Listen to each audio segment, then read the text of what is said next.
I'm in London and Omega and Swatch have just launched the latest milking of the cash cow that is the Speedmaster. This has been massively hyped. The MoonSwatch was a huge release last year. So let's see what the carnage is like at the launch in London.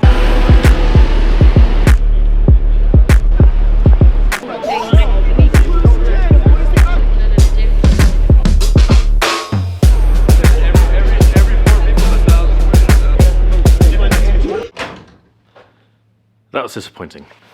So let's just quickly talk about the watch itself. The watch that Swatch and Omega have created together, these two mammoths within the watch world, they changed the second hand. They coated it gold. And it's so subtle, people were buying the watch, the salespeople had to have torches to prove that the hand was gold and that this was not just a normal mission to the moon. Because the watch is exactly the same as Mission to the Moon, just with a gold seconds hand. Now I know the Omega fanboys will be like, oh, but when Rolex launch a new watch, they just change the color. Yeah, and you don't like that. Last year, when Omega and Swatch did this collaboration, it was groundbreaking.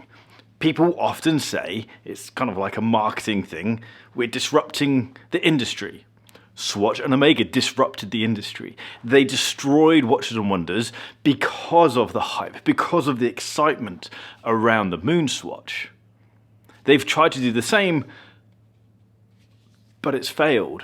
In my eyes, it's failed. So when I rocked up at the Royal Exchange, where it was being launched in the UK, there's 4 locations around the world. You've got Zurich, Tokyo, Milan, and London. When I arrived, I saw the initial queue, and I thought, oh, right, that's tiny. 1, that's a good thing. Maybe I can actually get one of these watches. 2, kind of disappointing for Swatch to see such, and Omega, to see such a tiny queue. Then I walked down a bit. Okay, there's another section to this queue. Fine. There's still only about, I don't know, 50 people in total, perhaps. You walk a bit further, and then the queue just explodes. It gets nuts. I think perhaps 500, 600, 700 people in total, maybe more. And that's the challenge around this watch. There were watch enthusiasts there, of course, but the large majority of people who were buying this watch were resellers. And that's fine, we have flippers. That's how the whole grey watch industry works, is flippers. It's kind of the flippers who highlight the issue around this sort of launch. The hype launch, the hype beast style of activity that these brands are doing. In a similar way, I disliked the Rolex certified pre-owned program that they have going on. This is how the watch brands are monetizing the non-watch geeks. This is how watch brands are selling watches, namely Omega and Swatch are selling watches to people who don't really give a shit about watches. I mean, fair play to them. This is about making money. Swatch and Omega are part of one of the biggest watch families, watch groups within the watch industry, and these guys don't make watches for fun. They make watches for money. This is how they do things, and that's why Omega milk the Speedmaster so much. Now I know every comment that I make about Omega, people are going to come back and say, oh, but what about Rolex?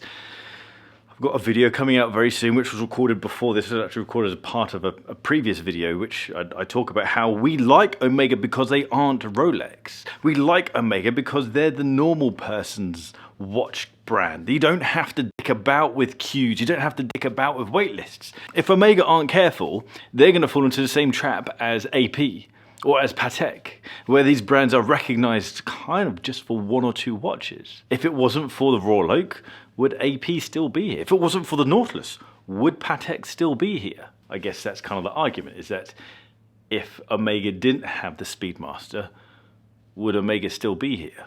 Actually, when I think about it from that point of view, I am glad. I'm a big Omega fan. I'm wearing an Omega. I have 3 Omegas. I just don't like it when watch brands do silly things. And I feel like Omega and Swatch, what was I going to say, the point previous? Can't remember. I was in awe of the brilliance of the marketing that Omega and Swatch created from the previous MoonSwatch. I don't like what they've done here.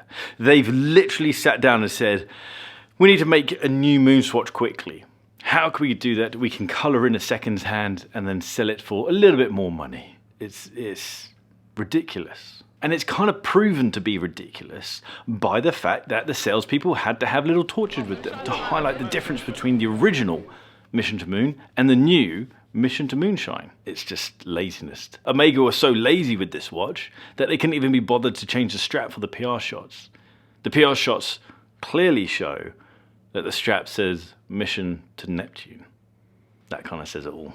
I was there for the opening. I thought I'd hang around to see, well, to actually get hands-on with one of these watches, see if someone was willing to let me get hands-on and perhaps get a couple of shots to show you guys. But the large majority of people, actually every single person who I saw at the start of that queue, were resellers. And I know they were resellers because as soon as they got the watch, they got down to the bit in front of the Royal Exchange and they started selling. I guess I'm looking at it from perhaps a pessimistic viewpoint, a negative viewpoint. We could look at this as a benefit. The fact that Omega, a watch brand that a lot of us love, a lot of us enjoy the history and the creations that they have on offer, this is allowing them to sell more watches and to keep them into business. So that, I guess, is a benefit. These watches are supposed to be fun.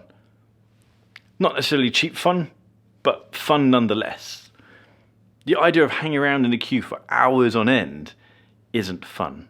This watch is a rip-off at 200 and whatever it is, £220. It's an absolute rip-off. But because we enjoy the look, I'll talk about myself, because I enjoy the design of the Speedmaster, I enjoy the little touches of colour, and I enjoy the price point, it ticks all the boxes for me to enjoy this watch and get it. I have a couple of them. There's nothing else to say about this watch. It is what it is. It's just another way of Omega and Swatch milking the hype around this. The watches are crap. There's no two ways around it. They are technically crap. I bought myself a new G-Shock the other day.